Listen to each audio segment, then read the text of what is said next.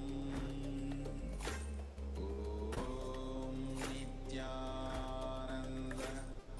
Paramashivoham Om Nityananda Paramashivoham Om Nityananda Paramashivoham Om Nityananda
Nityanandam, are you able to hear us clearly now?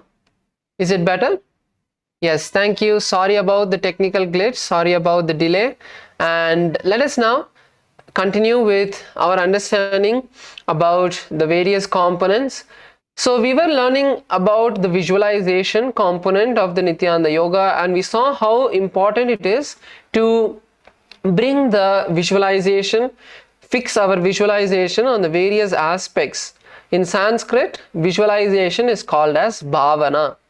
So embodying that in your inner space is the visualization. Next is the internal japa. So the internal japa is where you hold various powerful mantras in your inner space and keep repeating that internally. So that helps you to enter into a restful meditative space, and it becomes like an ajapa japa, which is just where not just you are chanting the japa, but the japa is being chanted automatically by you internally, keeping you in that high space of awareness. So you are going to visualize that the japa is rotating in your throat center in a circular way along with the mantra, where you'll be chanting it internally as well, without chanting it externally, just chanting it internally. So this is the japa. So why is the japa so important? If we see, one very powerful understanding is that these are the mahavakyas that are the ultimate mantras of all mantras in used to invoke the divine presence throughout the Pratama, Dvitiya and Tritiya Vinyasa Kramas. So that is why chanting these powerful japas are very powerful, and it gets blended into your body, into your muscle memory. So it is a very powerful way to embed these mantras into yourself. So when you see the various aspects of the Nityananda Yoga is very important, because each aspect goes directly into your muscle memory. Because whatever you do during this Nityananda Yoga, when you are with your body, when you are bending your body, whatever you think about, whatever you are speaking goes directly into your biomemory, into your muscle memory. So removing all of the dirt is one thing, but as we perform the Nityananda Yoga, making sure that we are not contaminating ourselves even more is why we have all of these various components that are there. So the japa will be changing for the first 100 asanas, and after that, from the 100 asanas to the 500 asana, the japa will be same, and we'll be guiding you throughout. So we'll be guiding you throughout the process, giving you the instructions of what japa to hold in your inner space and all of that. Now moving on to the next component, which is the chanting. So the chanting of the Shastra Pramanas. So the most important part of Nityananda Yoga. Why is Nityananda Yoga so special? If you see, the Nityananda Yoga is so special because it is the most authentic yoga, and we follow the scripture to the dot. The Shastra Pramanas are the scriptural references, which are the direct words of Paramashiva from the Vedas and Agamas. So we chant these Shastra Pramanas to remind ourselves that these are the asanas given directly by Paramashiva. It is not just some sort of bear yoga or dog yoga or chair yoga that you might have seen on YouTube, but it is the most authentic yoga that is there, which is directly from the Shastras, from the Vedas and Agamas, from the source scriptures of Hinduism. So following that is very important. Like the other day, we had a participant who shared where he performed some sort of pranayama, and after that, it took him almost 3 years to get out of a migraine. So why is all this happening? Because the Shastras are not used. They create some sort of yoga, some sort of technique that works for them, but because it has not been time tested and foolproofed, it causes various side effects for the people who practice it. But when you perform Nityananda Yoga, there will be no sort of side effect. And even if you ask around the various your previous Paramashivasena participants or even the batch 4, they would share how much of benefit that they have experienced by performing the Nityananda Yoga. There is no sort of side effect that is there. the only thing is that you need to be careful. For example, if you have some sort of heart condition, you have some sort of injuries from the past, then bringing awareness, bringing understanding into your body and seeing how much you can push yourself and how much you need to stop yourself at some particular point. Bringing awareness and discretion to that is very important. So by performing the Nityananda Yoga, you will only experience complete healing, as it is directly from the source scriptures of the Vedas and Agamas, which is directly revealed by Paramashiva. So we have the Tantradharak who will be chanting these Shastra Pramanas, and even for you to further read about all of this, we have the Nityananda Yoga book, which we can share with all of you, and we will request the program team to share the Nityananda Yoga book with all of you. So now moving into the next component, which is the weights. So many of us may think that the weights and the bodybuilding gym is all a modern science of making the body strong, but that is not true. Thousands of years before, in the Vedas and Agamas, the Vedic rishis have understood that the implementation of weights, the integration of weights is very powerful in strengthening the body as part of the Nityananda Yoga. So using some small weights to start with in the various postures that you're performing will intensify the experience completely. I would even say like almost 50% it would intensify the entire process, where using weights is a very powerful way for you to intensify the Nityananda Yoga. So the weights, including the weights, is optional. If you want, you can. If you think, okay, I'm just starting, so I would like to first understand how each asana works, and learn the asanas first, you can do that. If you think that maybe you want to include some weights, we may be able to, in the local Kailasas, based on where you are, you would be able to get some weights and also try out the asanas along with the weights. Next is the mandala.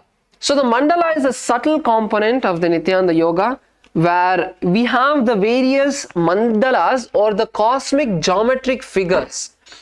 So these mandalas are representations of the cosmos in the form of a line drawing. So the various powerful energies of the cosmos in a line drawing in the form of visualization is the mandalas. So just by gazing at these mandalas, Swamiji says, just by gazing at the Sri Yantra and drawing the Sri Yantra, you can open your third eye. So that is how powerful the mandalas are. And for the Nityananda Yoga, we will be using the Sri Yantra. So even if you see behind Maharaj, the Sri Yantra is only there in the background, because if you need to see the Sri Yantra, you can directly just look at the Sri Yantra. Otherwise, in our local Kailasas, you can also, they will be also giving you the card which has the Sri Yantra. So you can use that as a visualization point and visualize at the Sri Yantra during the Nityananda Yoga. The next component of the Nityananda Yoga is the Abharana. So Abharana means the spiritual jewelry. So it is not just decorative, but it is a powerful way to energize your body during the Nityananda Yoga. Like for example, the Rudraksha Mala, the Kanta Mala, the Sundaravadam. The Sundaravadam is the Rudraksha earrings, and the Kanta Mala is the Rudraksha that you will wear in your throat. So these are the various Abharana, or the sacred spiritual jewelry that you can integrate into the yoga. As Rudraksha, if you see, by itself is a very powerful energy house. It's like a battery that lasts forever, a spiritual battery that lasts forever. The Rudraksha is directly from Paramashiva's own body itself. So it's like wearing Paramashiva, it's like wearing Shiva on your body 24/7. So that powerful energy keeps energy high, your body energy high, and it also makes sure that you're radiating positive energy. So that is the power of Rudraksha, and there are so many scientific researches that show this, that show that the power of Rudraksha and how much energy it radiates.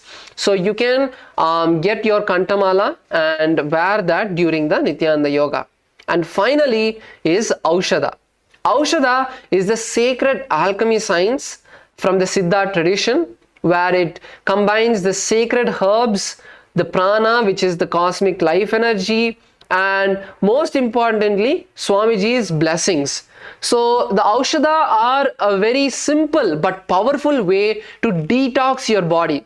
For example, by applying the bhasma, the vibhuti on your forehead and the kumkum on your third eye, you detox the entire third eye.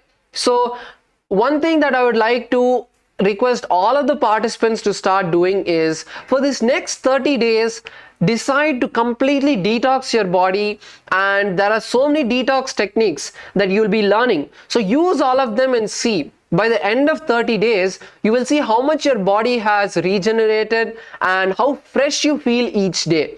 So first is, stop using any paste that has fluoride.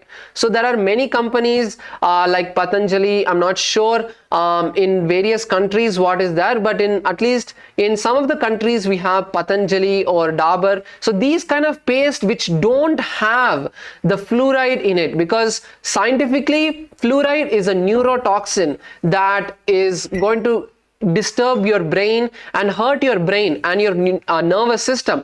So stop using fluoride paste or drinking water that has fluoride, and make sure that you completely clean your stomach every day. So there is the Panchakriya, which is that you can start performing the Panchakriya every day and completely clean your stomach. So each day when you clean your stomach and perform the yoga, that will boost your energy level, make you feel so fresh throughout the day. So with this, we come to the end of the 12 components, understanding of the 12 components of the Nityananda Yoga. And don't worry, it may be feeling like, oh my God, how am I going to perform all of these 12 components together? But don't worry, that is why I am there. I will be helping and guiding each one of you throughout the Nityananda Yoga, step by step, to make sure that you perform all of these components as much as you can, and get the experience of the Nityananda Yoga. So with this, now I would like to come back to the Sankalpa where we left off. The Sankalpa, which is the conscious resolution that we had set. So the conscious declaration to the cosmos, sowing the seed for the change, for you to experience the super consciousness of Paramashiva in yourself. So let us now all place our right hand on our left hand and keep both of our palms on our right knee. Now close your eyes and take a moment to just visualize what you want to manifest from today's Nityananda Yoga, in the aspects of health, in the aspects of wealth, relationships, completion. What do you want to manifest from this entire program of the Paramashivoham? Whether you wanting to stand up for Hinduism, or it's just a complete mental, conscious rejuvenation, whatever it may be, take a moment to visualize that and bring those into your inner space. And now as you visualize that, you'll be chanting the Sankalpa mantra, which is the Sanskrit verses that set this declaration into the cosmos.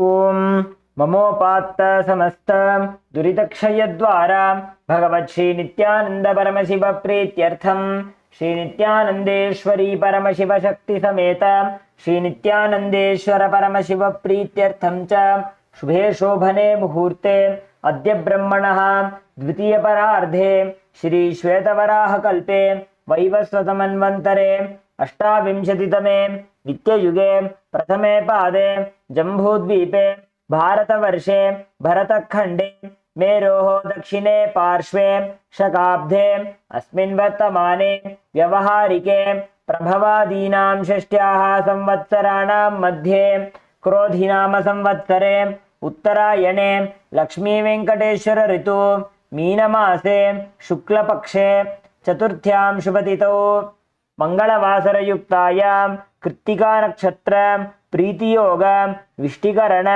एवं गुणविशेषण विशिष्टायाम् अस्यां शुभतिथौ श्री कैलासोन्नतद्वादशान्त श्यामला पीठारूढ़ श्री मीनाक्षी सुंदरेश्वराभिन्नस्वरूप परशिवपुत्र रत्नकुमार गुरुमण्यतुल्यावतार श्री पार्वती स्तन्यपान लब्ध दिव्य ज्ञान विश्रुत सकल निगमागमसारभूत द्राविड वेद प्रवक्त्रे श्रीमत् परमशिव करुणा समधिगत मुक्तामय चतुरश्रयाण गीयमान छत्र चामर श्रीचिह्नकाहलादि समस्त बिरदावल्यलंकृत ज्ञान विज्ञान चक्रवर्ती सर्वजन संग सद्यो निर्वाण दीक्षा व्ययापवर्गवर्ष विश्राण जीमूत परमत कलभ केसरी शैव सिद्धांत स्थापनाचार्य श्री राजाधिराज पांड्य महाराज गुरु क्षपण शाक्यादि महांधकार निवारण ज्ञान भानु वीक्षणा नरहारह ध्वजोच्छेदन पूर्वक श्रीमत् ऋषभध्वज स्थापक शैव समय कर्त्रे सर्वज्ञ पीठारूढ़ श्री जगद्गुरु श्री ज्ञान संबंध देशिक स्वामी वागीश सुंदर माणिक्य वाचक स्वामिनाम अवतार भूत श्री ज्ञान संबंध स्वामी पुनरुद्धृत श्यामला पीठ सर्वज्ञ पीठ तृणवद्युत्तर द्विशततम गुरु महासन्निधान अरुणगिरि योगीश्वर परंपरागत अरुणाचल सर्वज्ञ पीठ गुरु महासन्निधान कैलास परंपरागत कांची कैलास सर्वज्ञ पीठ त्रयस्त्रिंशदुत्तर द्विशततम गुरु महासन्निधान नित्योत्सव नित्य मंगल नित्य कल्याण नित्य रचित कैलास परंपरागत आदि कैलास नित्यानंद पीठ महासंस्थान महासिंहासन पीठ कर्त्रे साक्षात् श्री परमशिव समुद्भूत कैलास परंपरागत वैवस्वतमनुविक्ष्वाकु हरिश्चंद्र भगीरथ श्रीरामचंद्र शूरसेन इत्यादि अनवच्छिन्न सार्वभौम चक्रवर्ती परंपरागत चतुष्षष्टि योगिनी मंडित चतुष्षष्टि संप्रदाय प्रवर्तक मनुधर्म शासन सूर्यवंश प्राप्त सर्वज्ञ पीठ सुरांगी साम्राज्य मूर्धाभिषिक्त चूड़ामणि साक्षात् श्री परमशिव समुद्भूत कपिल महागुरु पुनरुद्धृत महानिर्वाणी पीठ अष्टोत्तर सहस्र श्री महामंडलेश्वर साक्षात् श्री परमशिव समुद्भूत श्री महागणपति समारंभ अनवच्छिन्न पीठाधीश्वर गुरु परंपरा प्राप्त अटल पीठ अष्टोत्तर सहस्रतम अष्टोत्तर सहस्र श्री अटल पीठाधीश्वर धर्म मुक्ति स्वर्गपुर स्वर्ण पीठ त्रयोविंश गुरु महासन्निधान कैलास परंपरागत आदिपीठ सर्वज्ञ पीठ जगद्गुरु श्री कैलास पुनरुद्धारक श्री कैलास परमाचार्य श्रीमत् परमहंस परिव्राजकाचार्य वर्य सच्चिदानंद प्रणव स्वरूप श्रोत्रिय ब्रह्मनिष्ठ श्रीमज्जगद्गुरु श्री भगवत श्री नित्यानंद परमशिव श्री ज्ञान संबंध देशिक परमाचार्य स्वामिनां प्रीत्यर्थम तेषां पादारविन्दयोः भक्ति सिद्ध्यर्थम गुरुकृपा कटाक्ष सिद्ध्यर्थम क्षेम स्थैर्य वीर्य विजय आयुरारोग्य ऐश्वर्यानाम् अभिवृद्ध्यर्थम धर्मार्थ काम मोक्ष चतुर्विध फल पुरुषार्थ सिद्ध्यर्थम समस्त दुरितोपशान्त्यर्थम समस्त मंगल अवाप्त्यर्थम भगवत् श्री नित्यानंद परमशिव प्रसादेन सकुटुम्बस्य ज्ञान वैराग्य जीवन मुक्ति प्राप्त्यर्थम पूर्ण आरोग्य युक्त दृढ़गात्र योगिक शरीर सिद्ध्यर्थम परमशिव शक्ति आविष्करणार्थम नित्यानंद योगाभ्यासं करिष्ये।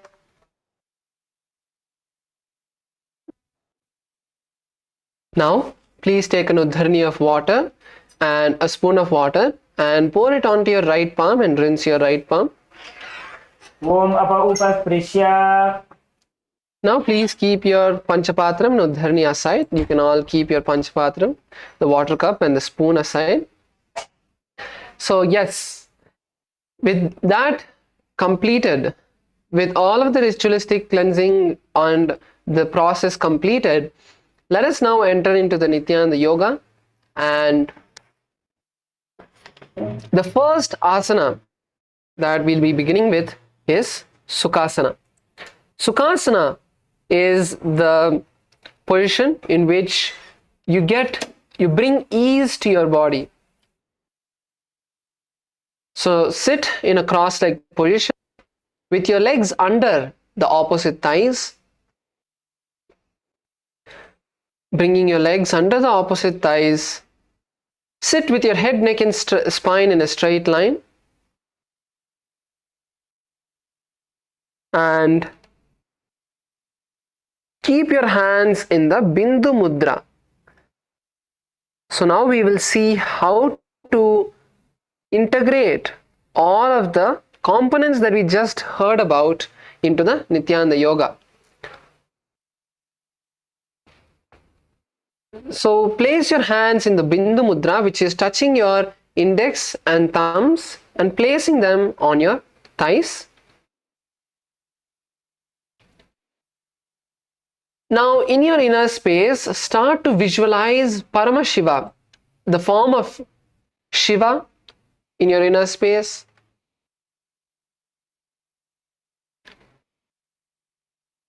So for all of you watching us on the screen, you can also see the various visualizations that will be projected to the right hand side of your screen.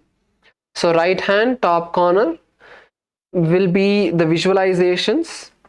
So as you perform the asana, you can also see the various components to remind yourself of what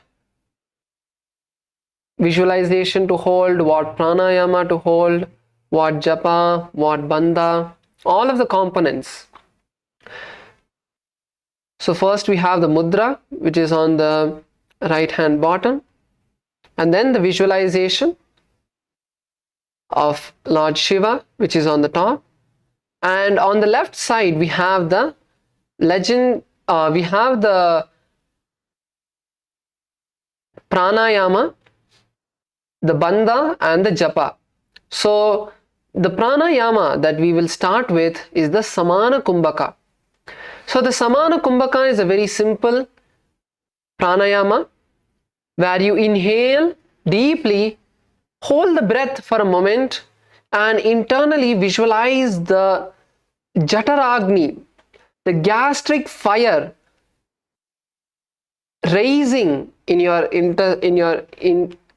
intestine and stomach. So hold your breath as long as you can comfortably, and when you can't hold on anymore, exhale through the nostrils. So inhale through the nostrils, hold the breath as long as you can, and then exhale when you can't hold on anymore. So this is the samana kumbhaka, and under that we have the bandha.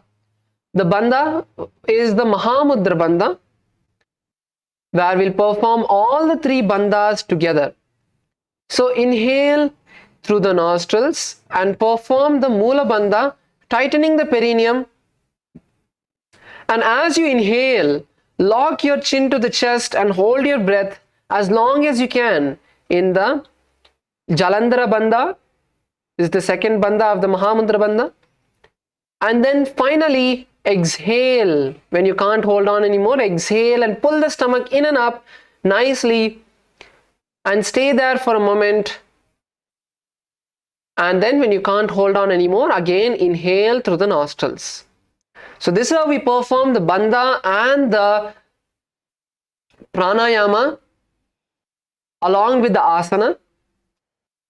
And finally hold the japa of Soham, Soham, Soham in your inner space, just as you remember chanting that internally.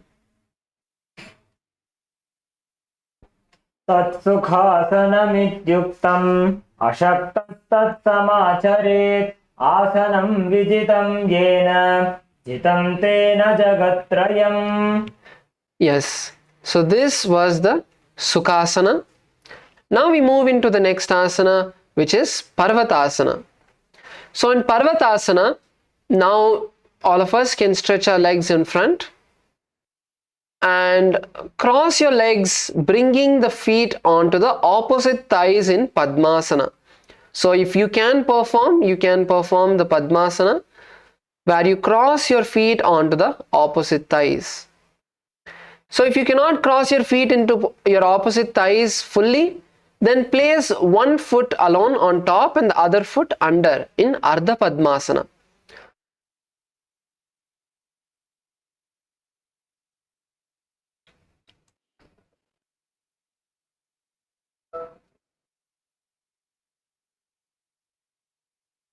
Yes, that's good, Michael Aya, that's good. So place one foot on top. Kailasa, Malaysia, Michael Aya, that's good. So you can place one foot on top, and as we perform, your legs and muscles will loosen up for you to be able to perform. Palavaya, I am not able to see the third participant. Can you adjust the camera like that? So for all of the other participants as well, you can place your feet into the Padmasana, crossing your legs, or the Ardha Padmasana, whichever is comfortable for you. And now bring your hands into the Anjali Mudra, which is first bring the hands in front of the heart center and raise the hands above the head, keeping the hands by the side of the head and the elbows straight. Raise your hands nice and up, keep your elbows straight, palms together. And now internally start visualizing a mountain in your inner space. Visualize a mountain in your inner space. You can visualize Mount Kailash, the abode of Paramashiva.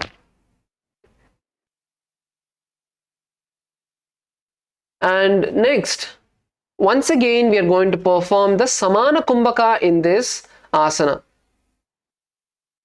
So, inhale through your nostrils as deeply as you can and hold your breath there, locking the chin to the chest in the Jalandhara Bandha. So lock your chin to the chest in the Jalandhara Bandha, hold your breath as long as you can, and when you can't hold on anymore, slowly exhale, lifting the chin up, and then pull the stomach in and up nicely.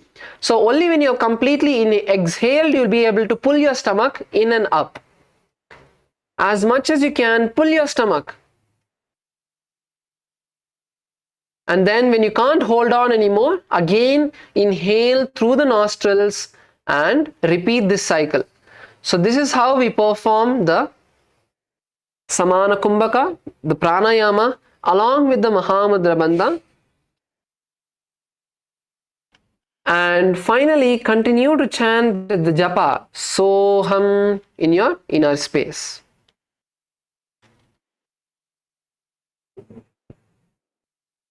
अथवक्षे Mahadev पर्वतासनमङ्गलम् यत्कृत्वा स्थिररूपी स्यात् षट्चक्रादिविलोपनम्. Yes. Relax. You can bring your hands down. Now, we move into the next asana, which is Hali Pavasana. So in Hali Pavasana, now uncross your feet and bring the soles of the feet together. So uncross your feet and bring the soles of the feet together. Not too close. You can keep your feet around 1 foot away from you, 1 or 1.5 foot away from you. And now interlace your hands behind the back in the Parashu Mudra. So Parashu Mudra is where you interlace your fingers, whether it is in front of you or behind you. So this interlation of fingers is the Parashu Mudra. And now lean forward and down, lowering yourself as much as you can, and try to touch the forehead to the ground behind the knees, behind the heels. Lower yourself nice and down and stay there. See, the most important part of the Nityananda Yoga is not about doing the asanas on day one. If you're able to do it, you are flexible, that is great. If you're not able to, building that persistence, connection with your body. Many of us face so many difficulties and diseases in our body because we don't know what the issue is with our body. When you start building that connection with your body, closing your eyes, talking to your body and seeing what is stopping me from performing this asana. Why am I not able to perform? What is the joints, the muscles that are tight and not stretching and not allowing me to touch, not allowing me to perform the asana? So close your eyes and stay there. Lean forward, stay there, hold on to that, breathe nicely. That is a very important part. Inhaling and exhaling when you're trying to stretch your body is very important. Stay there. Allow yourself to slowly get comfortable, like how we heard before. Making your body feel so comfortable, like how when the ring fits your finger, you forget about the finger. When the necklace fits your neck and is comfortable, you forget about your neck. So the same way, you forget about your body when you perform the asana, bringing yourself to that comfort. That is the important part of the asana. So let's lower ourselves down and stay there, gently pushing ourselves inch by inch, centimeter by centimeter, as low as we can. It may be uncomfortable. So there is the difference between paining and uncomfortable. If it pains, you can relax. But if it's uncomfortable, then stay there. Build that will persistence to push your body. So lower your body as low as possible, bringing your forehead to the ground, and visualize Swamiji in this asana. So any form of Swamiji that you have seen in a photo, in the darshans on YouTube, take a moment to visualize Swamiji in this asana as you perform. पूरव विधियाहो मे जानो उभय पगथली संपुट ठानो विष्टुपथे दो करल्यागो दथिन करसो बाब गहावो विष्टि हथेलियां की है जोई अंशु सहित भूमि धरे सोगी उनील लाटी भूपरि ठाने एट्या लगता माही आने. Now slowly raise up. It's important that when you get into a stretch, when you perform a stretch, you slowly come out of that. Instead of coming out very fast, you slowly come out of that. Yes, Nityanandam, Kailasa Kashi, Nityanandam, Harish. Yes, Nityanandam, Harsha, Nityanandam, and welcome to the Paramashivoham program. So we are starting the Nityananda Yoga every day at 7 p.m. 7 a.m. Eastern Standard Time. So you can join us from tomorrow, and we'll be starting from the basics. So you can join us from tomorrow, and I'll also give you a little bit more of a catch up on what are the preparations for the Nityananda Yoga. So now let us continue with the next asana as we move into Nagi Pavasana. So Nagi Pavasana, now once again bring your soles together, bring the soles of the feet together once again, and this time you are going to lean forward and down, bringing the palms cupped next to your feet. So cup your palms next to your feet, and once again lower yourself as much as you can. Try to bring the forehead as much as you can. try to bend forward, push your hips forward instead of bending your back. Push your hips forward and down. Push your hips forward and down and bend from the hip instead of the back. Bend from the hip. Your back will bend lightly, but push your hips forward. And once again, feel the stretch. It is a very powerful technique that we are building in this Nityananda Yoga, this powerful technique of will persistence. This is the same will persistence that you would use in your daily life. Don't think that you not being able to push yourself is fine. You have to break that laziness, that resistance which your mind holds. And when you break this resistance, any new challenge that comes in front of you in life, you would be able to push that and go forward. So continue to stay there. Don't come back up. Stay there and get comfortable. Stay there and get comfortable, completely relaxing the muscles of your legs, your hips, your back, and keep pushing yourself forward and down. Keep pushing yourself forward and down. And in this asana, visualize yourself like a snake. So if you've seen a snake, it has no resistance. It can twist its body in all ways. So the same way, visualize a snake in your inner space. Visualize yourself like a snake being able to perform the asana. Just bending yourself without any resistance. Lowering your forehead all the way to the ground.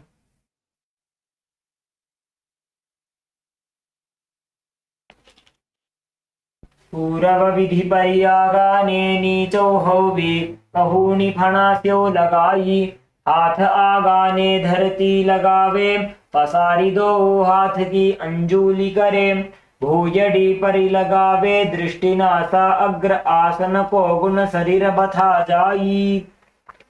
Yes, now slowly raise up, slowly raise back up. And you can stretch your feet now. Stretch your feet. Now we move into the next asana, which is Kokilasana. So in Kokilasana, now hold on, bend your knees and hold on to the big toes of your feet with the respective hand. Hold on to the big toes of your feet with your respective hands. And now straighten the legs up as high as you can. Straighten the legs up, straighten your knees, and then slowly cross your legs into Padmasana. If you're not able to perform Padmasana, that's fine. Bring one leg down. You can bring one leg under the thigh and one leg above instead of both legs on top.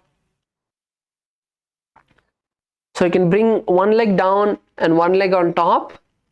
And then slowly lower your elbows onto the mat. Slowly lower your elbows onto the mat. So this is Kokilasana. Let's all try the asana now. Once again. So now stretch your legs. Hold on to the big toes with the Prana Mudra. So the Prana Mudra is where you bend the ring finger and the little finger and place the thumb on top, and with the middle and index finger holding on, whether it's your toes or hands, holding on is the Prana Mudra. So now stretch your legs up, hold on to the toes, stretch your legs up, and then cross your legs slowly onto the opposite thighs or into Ardha Padmasana, and then bring your elbows onto the ground. Bring your elbows onto the ground. So this is Kokilasana. In this asana, visualize a bird in your inner space. अथान्यदासनं वक्ष्ये येन सिद्धो भवेन्नरः अकस्मात् वायुसञ्चारं कोकिलाख्यासनेन च. Yes, relax, raise up.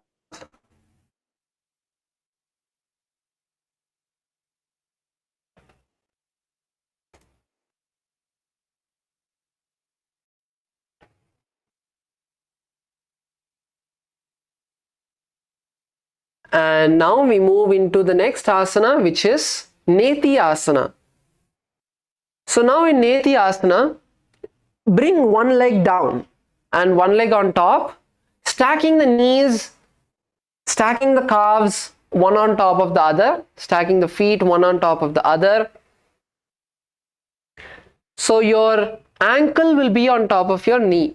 So you can, whether it's your right or left, you can place the ankle on top of the knee, and the same way for the leg below. So bring your ankle onto the knee and the knee of the leg which is on top of the ankle of the leg which is below.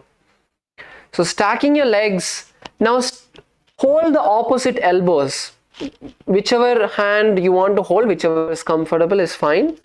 So hold the opposite elbows and now raise the hands up and make a big circle as wide as you can, pulling your hands as low as you can and all the way to the side and then up. And then once again making the next circle, nice and big, stretching the shoulders, stretching the arms, stretching your back, make a nice and big circle, and then you can perform on the opposite side. So first on clockwise and then counterclockwise.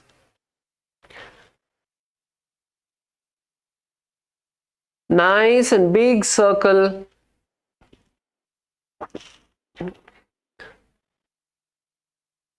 So in this asana, visualize Swamiji in your inner space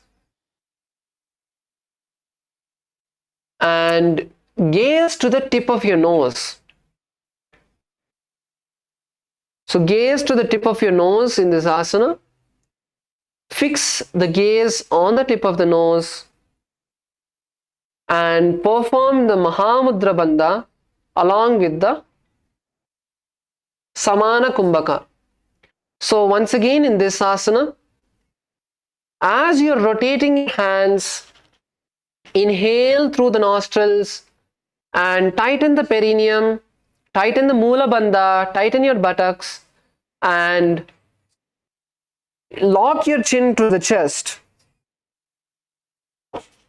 When you can't hold on anymore, raise your chest up, raise your chin up and exhale through the nostrils and then pull the stomach in and up, holding the breath for a few moments. And when you can't hold on anymore, then exhale.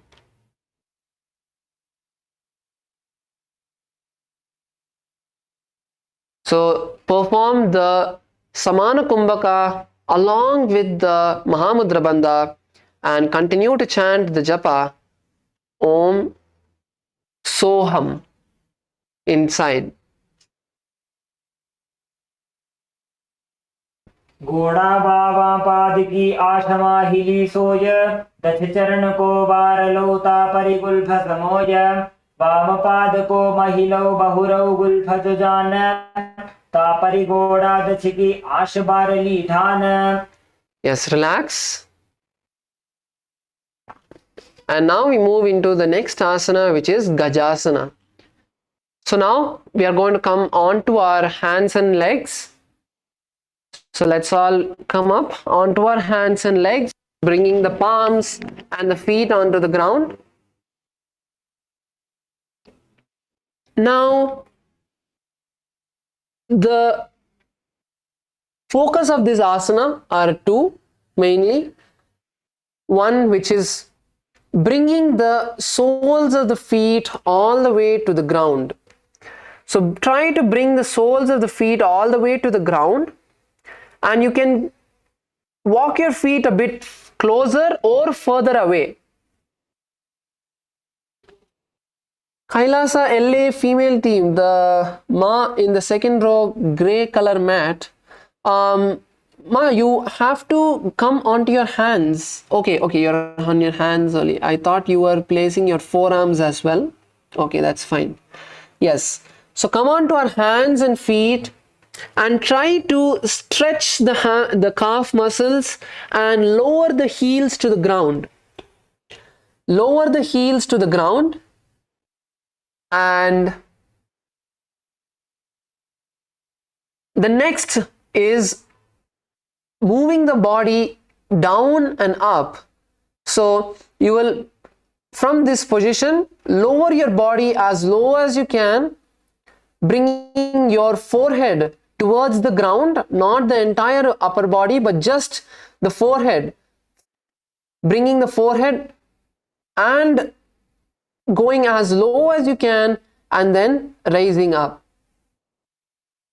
So let us perform this motion as much as you can. So your hips should not go down. Your hips should not go down. Keep your hips up and lower your body as much as you can and raise up. Yes, that's good. Kailasa LA male.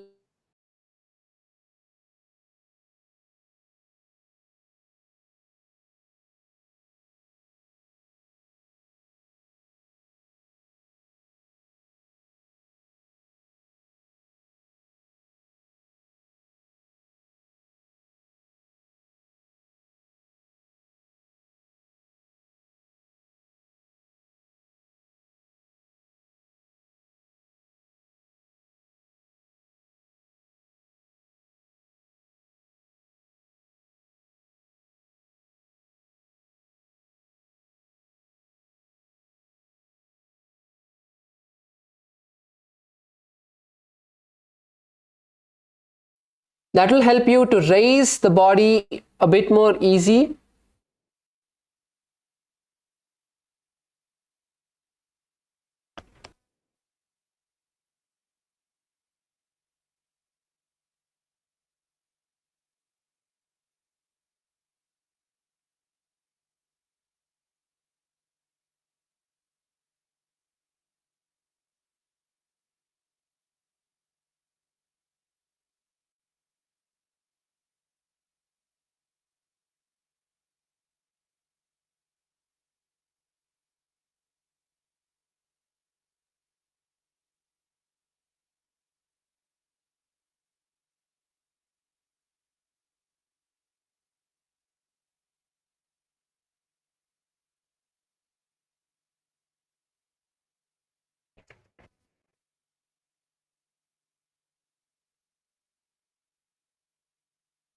न्युब्जं पादाग्रे भूमौ कृत्वा लम्बीभूयामस्तकाग्रे निधाय नितम्बम् ऊर्ध्वमुन्नमय्य नाभिलक्ष्यं भूमौ नासिकामानीय हस्तदलपर्यन्तं नयेत् इत्थं पुनः पुनः कुर्यात् गजासनं भवति. Yes, relax. Continue to stay on your hands and knees. And now we'll be moving into the next asana, which is Rikshasana. So in Rikshasana, from the same posture of Gajasana, we are going to be performing alternation of the heels. So raise one heel up. You can raise your right heel or left heel up and then switch the position. So in this, focus on nicely stretching. Focus on stretching the calf muscles each time you bring the heel to the ground.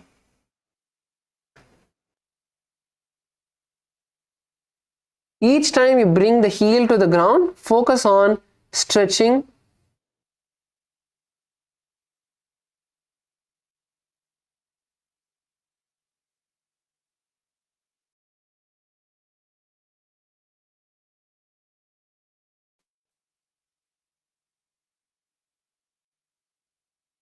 And visualize a bear in your inner space. Visualize a bear in your inner space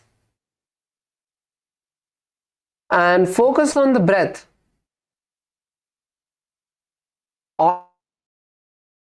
Alternating the heels.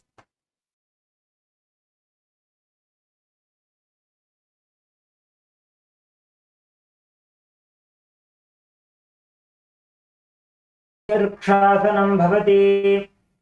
Yes, now stand up. Relax and stand up. Let's stand up.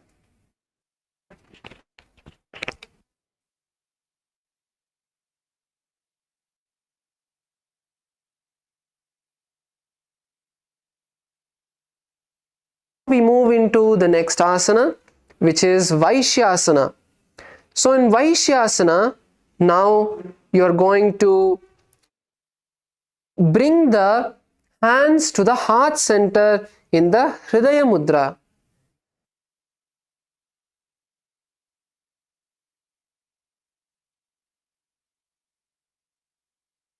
So bring the hands together in the heart center in Hridaya Mudra.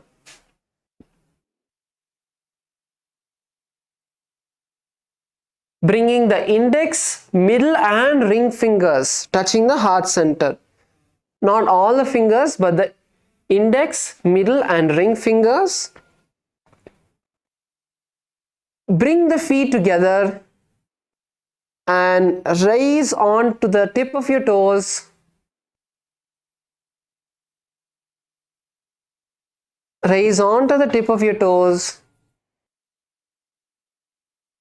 And once again in this asana, we are going to perform the Mahamudra Bandha. We are going to perform the Udyana Bandha along with the Samana Kumbhaka. So as you are in this position, continue to inhale through the nostrils, and once you have inhaled, hold the breath, visualizing the fire in your stomach, the gastric fire, the Jataragni, intensifying in your stomach and throughout your body. And when you can't hold on anymore, exhale completely, pulling the stomach in and up into Udyana Bandha.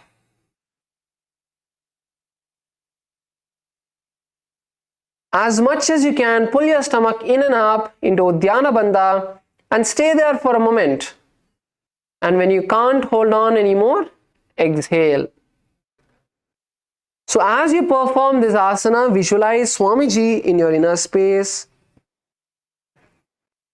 Visualize Swamiji in your inner space and continue to chant the japa. Om Soham.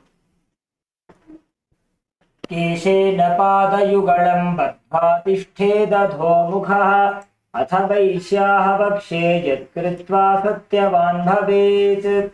Yes, relax. Relax, and now we are moving into the first Karana.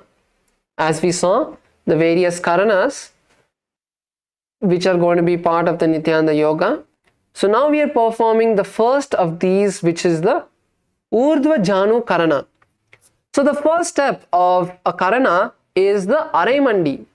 So if any of us have learnt the Bharatanatyam, you would know about the Aramandi, where you sit in a half squatted position, bringing the heels together, toes pointed out and the knees bent. Now bring the hands in front of your heart center with the palms facing down, and now you're going to raise one foot along with the respective hand in a circular motion, raising the hand and leg as high as you can, and then bringing the hand back to the same position and performing on the opposite side. So one thing, important thing is keeping the knee bent throughout. So whichever knee you're standing on will be bent. You're not straightening that knee and standing up straight. So continue to keep the bent knee which you're standing on bent and perform this gracefully.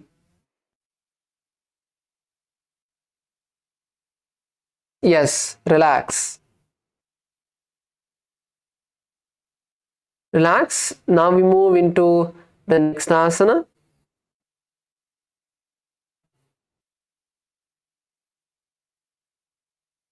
Which is Balalingasana.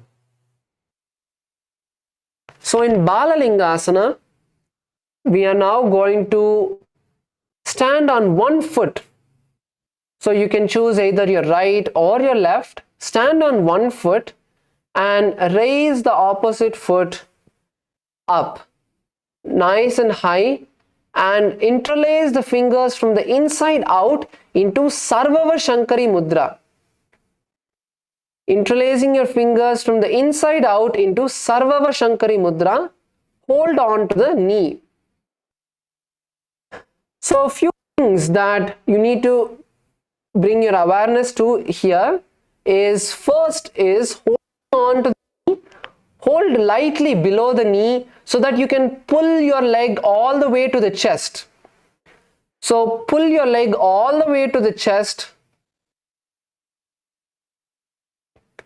touching the thigh to your chest. Next is the foot that is raised. Make sure the foot is pointed downward. Nicely lower the foot, point it downwards. And third is keep the leg you are standing on straight. Keep the leg you are standing on straight as much as you can. You can take the support of a chair or the wall to perform this, that's fine.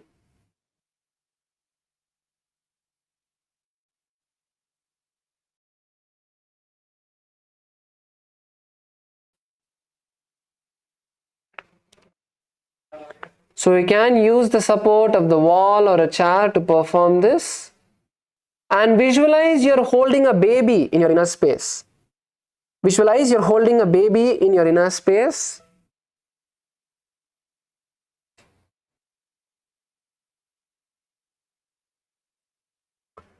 And continue to chant the japa Soham in your inner space. एकं जानुरसि आलिङ्ग्य स्थातव्यं बाललिङ्गनं भवति. Yes, relax, lower the leg down. Now we move into the next asana, which is Padapidanasana. So in Padapidanasana, the next asana, you are going to continue to keep the same leg which you had raised. So continue to perform on the same side.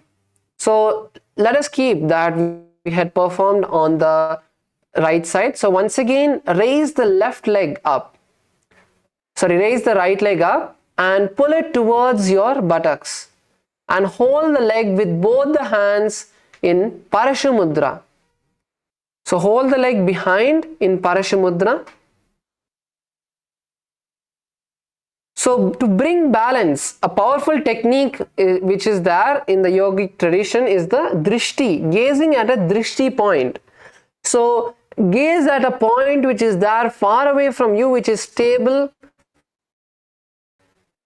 small. Bringing awareness to that one particular point will bring balance into your body. Apart from your leg having to be strong, raising your leg and gazing at a drishti point will bring awareness. So maybe if you look at a point which is down in front of you or in front of you, whichever is fine, whichever is comfortable, whichever is bringing balance. So gaze at the drishti point in this asana and visualize Swamiji in your inner space.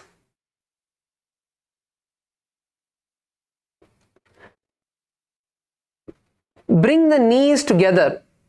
The raised knee, try to bring it close to the knee of the leg which is standing straight. And in this asana, once again visualize Swamiji in your inner space and continue to chant the japa Soham. स्थित्वैकस्मिन् पादतले कराभ्यां वेष्टयेत् तनुं पृष्ठे संस्थाप्य यत्नेन पादपीडनमासनम्. Now you can lower your leg down. And now we move into the next asana, which is Natarajasana. So Natarajasana, in Natarajasana, once again keep your left leg firmly planted on the ground and now raise the right leg up and hold the right leg with the right hand. Hold the right leg with the right hand, and now you're going to slowly raise the right leg up, and as you raise the right leg up, lean forward and down and stretch the left hand forward, keeping the fingers in Bindu Mudra. So once again, keep the drishti gaze, keep the gaze at a drishti point. Raise your leg as high as you can. Raise your leg as high as you can. And visualize Lord Nataraja in your inner space.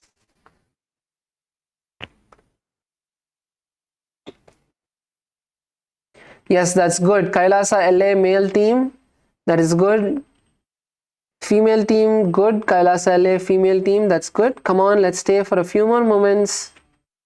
Yes, Kailasa Malaysia, come on, come on. Yes. So in this asana, visualize Lord Nataraja in your inner space and continue to perform the Samana Kumbhaka. Inhale, visualize the powerful fire in your stomach and then exhale from your nose. उत्तानपादं क्रौञ्चं च मरीचिं वीरभद्रकं नटराजं त्रिकोणं च स्तम्भुष्टप्रसारणे. Yes, relax. Lower the leg down. And now we are going to perform on the opposite side. So now, once again, this time let's perform on the left leg. So now, raise your left leg as you interlace your fingers inside out into Sarva Vashankari Mudra. Sarva Vashankari Mudra. And hold on to the knee, hold on to the calf and pull your leg as high as you can, bringing the leg to the chest.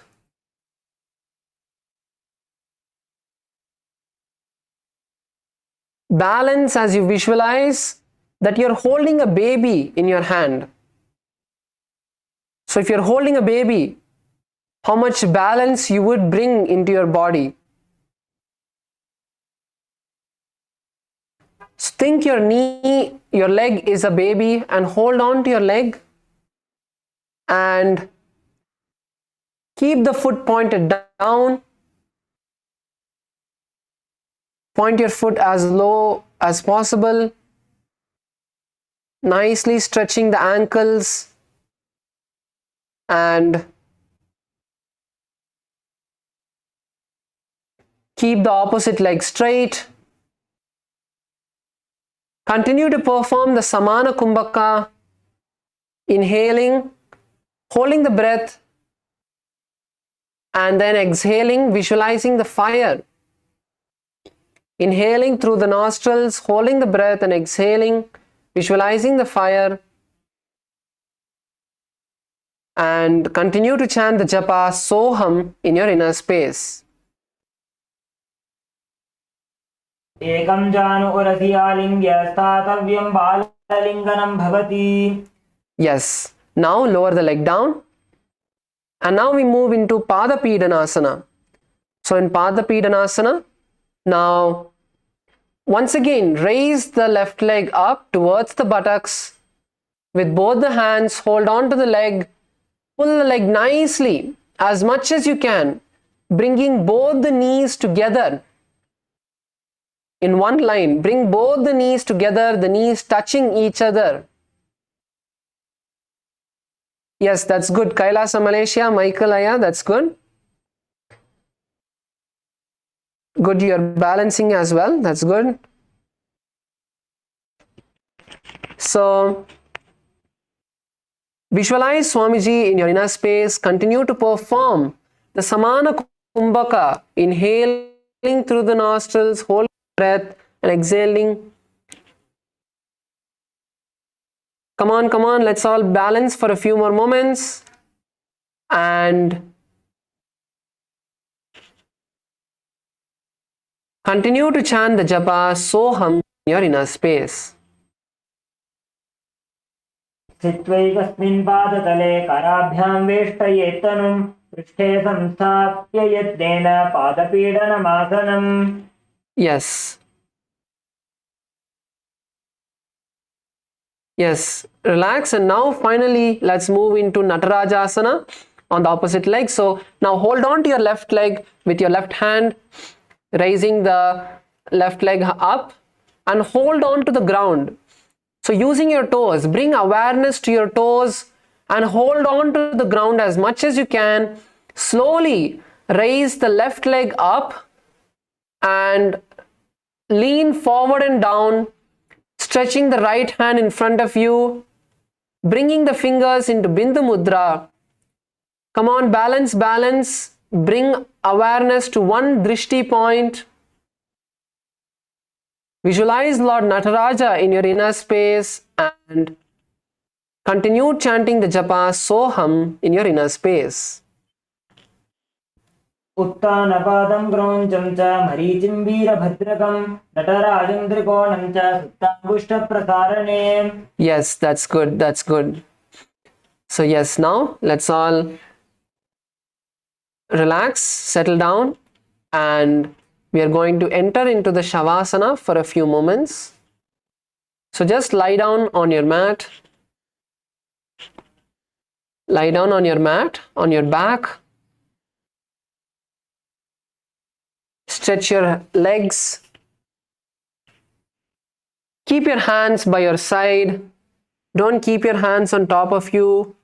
Just keep your hands by your side. Don't touch anyone.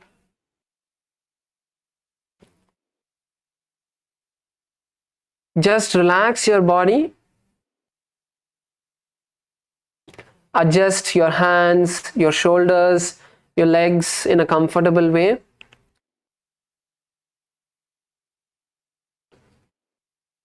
Take a moment to just relax, catch your breath.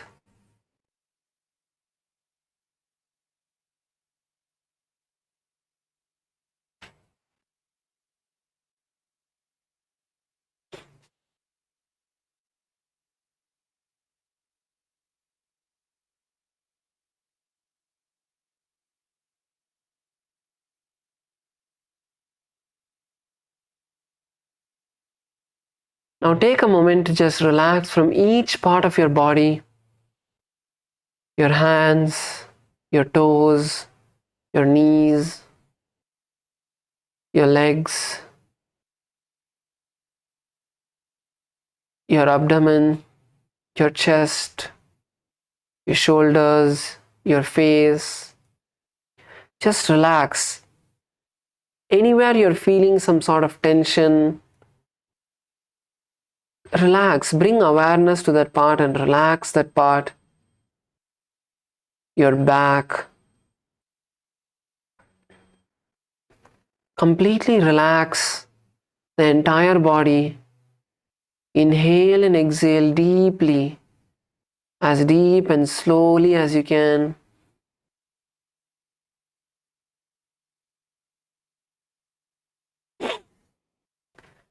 Allowing the prana energy to move all over your body.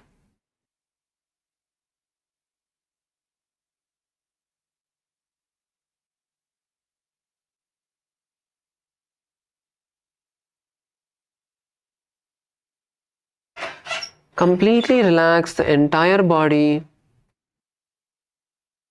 for a few moments.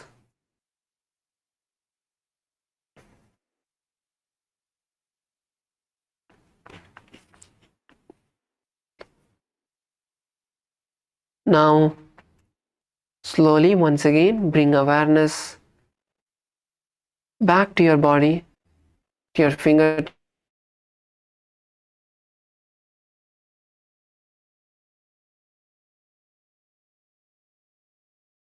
knees to your chest.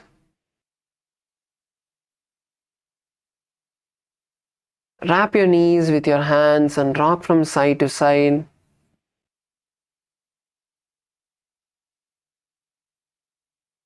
And now gently roll up into a comfortable seated position. So yes, this was today's Nityananda Yoga session. We come to the end of today's Nityananda Yoga session. And one thing I would like to share with all of the participants is, for the next 30 days that you're going to be with us, unless you perform the yoga every day, you will not be able to get the full benefit of this. You have left your job, you have left everything behind, you have left your family, you have left everything behind for this next 30 days just to be with Swamiji and to experience something different, to experience Paramashiva in your life, to experience an extraordinary breakthrough in every aspect of your life. So because of that, decide to do everything you can to get the maximum experience. And it's not going to be costing anything more than just coming every day at 7 a.m. Eastern Standard Time and joining us for the Nityananda Yoga. So I really encourage everyone. You may be feeling a bit sleepy, a bit tired, but don't give up. Don't give in to your laziness, your boredom, your tiredness. Join us every day morning, and I'm sure at the end, and I can promise each and every one of you that by the end of this Nityananda Yoga of the Paramashivoham program, you will have an amazing breakthrough that you will be able to take back and remember the power of yoga to share with everyone around you. As you know, I again want to just share that you are still with the Paramashivoham batch 4 participants, and all of them will be able to share some sort of breakthrough that they have got. They have been able to do asanas, postures that they have not been able to do ever before. They've got so much of relief from pain, and the body weight, their weight has reduced, bringing them more healthy, reducing the sugar level, all sorts of amazing breakthroughs. So I encourage each and every one of you, even if you think you're completely healthy, come and experience this. By performing the yoga, you will prepare your body for the sessions that Swamiji is going to give. As Swamiji says, to have a Vedic mind that can experience this enlightenment science, you need a yogic body. The yogic body is the most important part for you to be able to experience the powers, to manifest the powers, to manifest and understand the powerful cognitions that Swamiji is going to be teaching. So make sure you come every day for the yoga, and we will also have a lot of interactive sessions where we'll have some question answer sessions where you can share any particular discomfort you have, you want solutions for that. So we'll have a really good time during this next 30 days. So join every day for the yoga, and if you think that you need someone to give you a call, just ask the program coordinators. They will be able to give you a call every day. Make sure you're there on time for the yoga.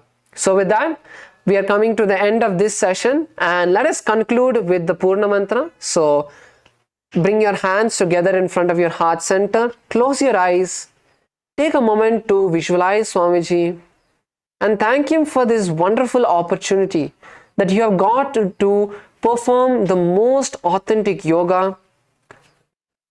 And let us chant the Purna Mantra. Om Purnamadav Purnamidam Purnat Purnamudachyate Purnasya Purnamadaya Purnamevavashishyate. Om Shanti Shanti Shanti. Harihi Om Tat Sat. Sarvam Bhagavat Shri Nityananda Paramashiva Padukarpanamastu. Om Nityanandam. Thank you all, and the next schedule of your program will be announced.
Paramashivoham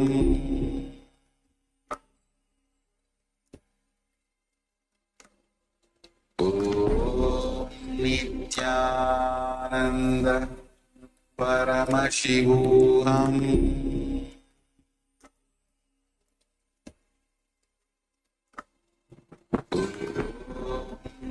Nityananda Paramashivoham नित्यानन्दं परमसुखदं केवलं ज्ञानमूर्तिं द्वन्द्वातीतं गगनसदृशं तत्त्वमस्यादिलक्ष्यम् एकं नित्यं विमलमचलं सर्वधी साक्षिभूतं भावातीतं त्रिगुणरहितं सद्गुरुं तं Namami.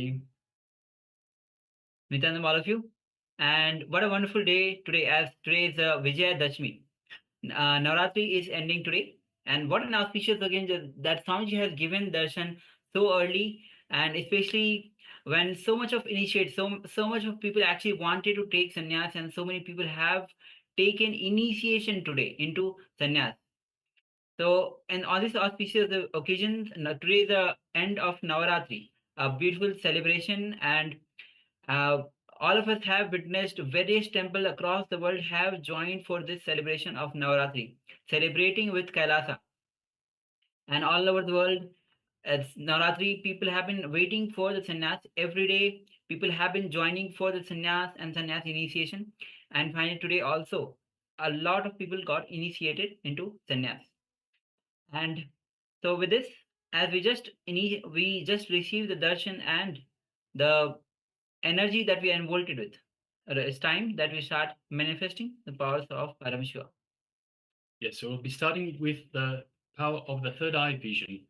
So we request all participants, please take a moment and gather an eye band, or if you haven't got an eye band, any eye covering that you can cover your eyes, something that's opaque in nature that you can't see through. So requesting participants, just take a moment and gather an eye band or an eye covering, something to cover your eyes with. And shortly we'll be moving into the power manifestation itself. Yes. Meanwhile, let's enter into the Sas Pramana. The Sas Pramana for manifesting the powers of third eye. And the Pramana goes as Kapalantarmano yasya tishthanmilitalochanaha kramena manaso dharyat lakshaye lakshamuttamam. The translation of this verse goes as by fixing the mind on the inner space within the ground center and sitting stably without any movement, having the eyes closed. In succession, by that stability of the mind and the inner space, through the power of third eye, one directly sees the ultimate goal, Laksham, by having the vision beyond the sight that reveals any object or place, attaining the space of oneness with the source, Paramashiva. So let's get ready with the blindfold. Please cover your eyes. Yes, requesting participants now please cover your eyes. So put your eye bands on, eye coverings, anything that you are using to cover your eyes. Let us sit comfortably with our head, neck, and spine in a straight line. Invoke Swamiji in your inner space, in the Anandakanda region, just below your heart center. And feel Swamiji's love, compassion, and infinite wisdom, and infinite grace radiating throughout your entire inner space. His superconscious energy overflowing, reaching out to every corner of your body, every cell of your body.